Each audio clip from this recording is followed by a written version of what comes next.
So you wish to know the tale of Moria's fall? Very well, but understand this.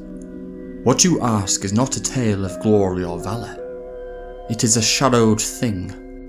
But I will speak it now, though the memory gnaws at me still. The halls of Khazad-dûm were once filled with splendour, a light even the elves admired. But the light is gone now, swallowed by the darkness beneath the stones.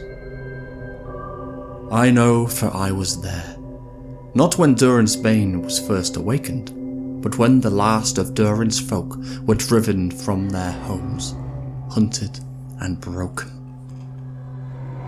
I walked those halls, and though I left with my life, I can never forget what I saw. You may think you know the tale, but let me show you the truth, the shadowed truth, veiled by fear and loss. Khazad-dûm, the Dwarven, was the greatest kingdom of the Dwarves. In the elder days, it was founded by Durin the Deathless, eldest of the 7 fathers of the Dwarves. It flourished for ages beneath the misty mountains, and its halls were vast and intricate, supported by mighty pillars hewn from living stone. The Dwarves delved deep into the roots of the mountains, crafting works of surpassing beauty and strength. But it was not merely stone and craft that made Khazad-dûm great. Beneath its halls lay the richest veins of mithril in all of Middle-earth.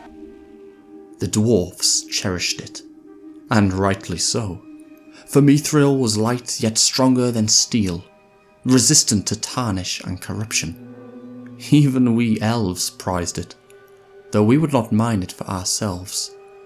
The strength and wealth of Durin's folk were built upon it, and so too was their doom. The whispers of Moria's shadow began long before its fall. I first heard them in Rivendell, as tidings brought by wandering dwarves who had passed through the Redhorn Gate. They spoke of their kin delving deeper than ever before, chasing veins of mithril that seemed unending. But with the wealth came great danger. Strange tremors shook the mountain, they said, and miners vanished in the deep places. It was not until the Third Age in the year 1980 that the fate of Khazad-dûm was sealed.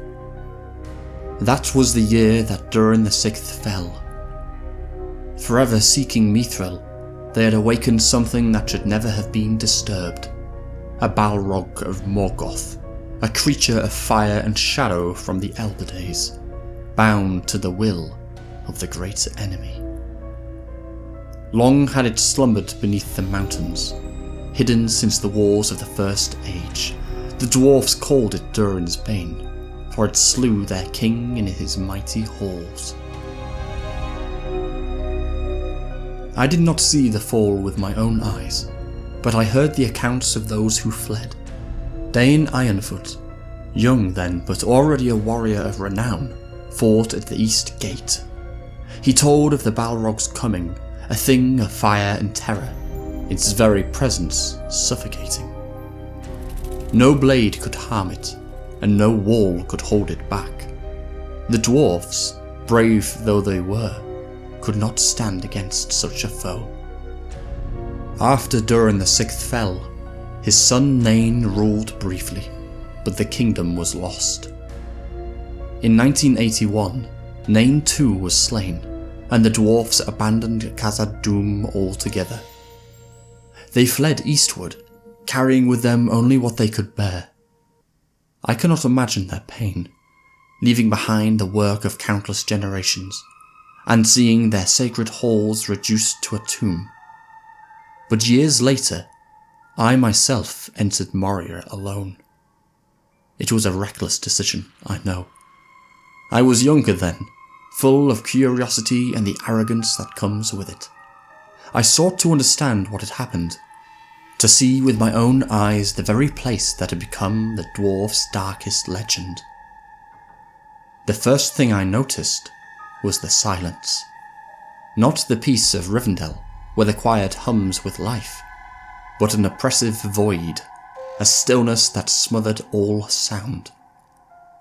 Even the air seemed thick, clinging to my skin as I moved through the ruined halls. The second thing was the darkness, not the ordinary darkness of night, but a deeper shadow, as if the stone itself drank all light. My torch flickered weakly, barely illuminating the vast spaces around me. And then were the bodies. Skeletons mostly, dwarves and orcs alike, locked in eternal battle. Their axes and blades lay rusted beside them, and their great shields splintered. I even saw the remains of the great bridge that spanned the chasm in the halls of Khazad-dûm, and even there, the signs of struggle were clear.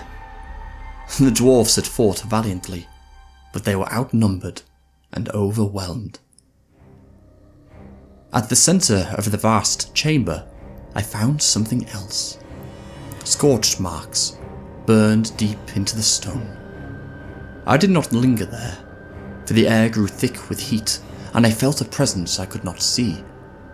It was as if the darkness itself was watching me, waiting for me to falter. But I get ahead of myself. The dwarfs never reclaimed Khazad-dûm. Others have tried since. Balin, son of Fundin, came the closest.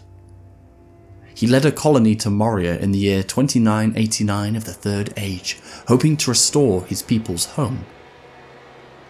For 5 years they held the halls, but the shadow was not gone. The orcs and goblins still dwelled in the darkest deeps, driven by the will of the Balrog, and one by one, Balin's folk were slain.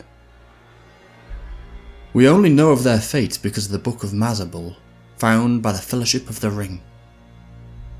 Its pages told of their final days, how Balin was shot by an orc arrow, and how the dwarfs retreated to the Chamber of Mazabul to make their final stand.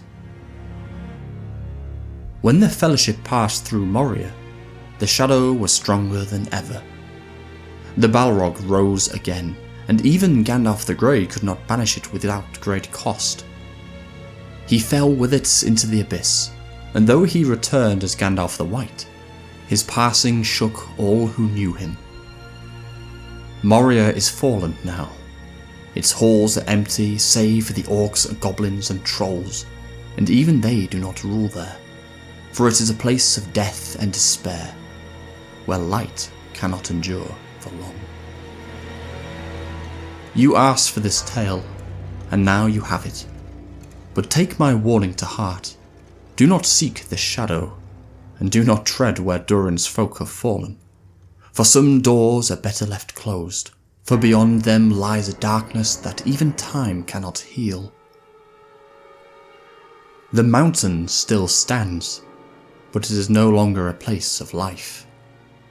It is a tomb. Worse, it is a wound in the world, a place where the dark seeps through, and though I escaped, I cannot forget what I saw, or what I felt. So when you see the mountains rise against the horizon, remember this: not all darkness sleeps. Some shadows are watching, and some shadows wait for you to falter. In the deepest places of the earth, there are things older than stone, older than time itself. If you should be so unlucky to encounter any, do not wake them.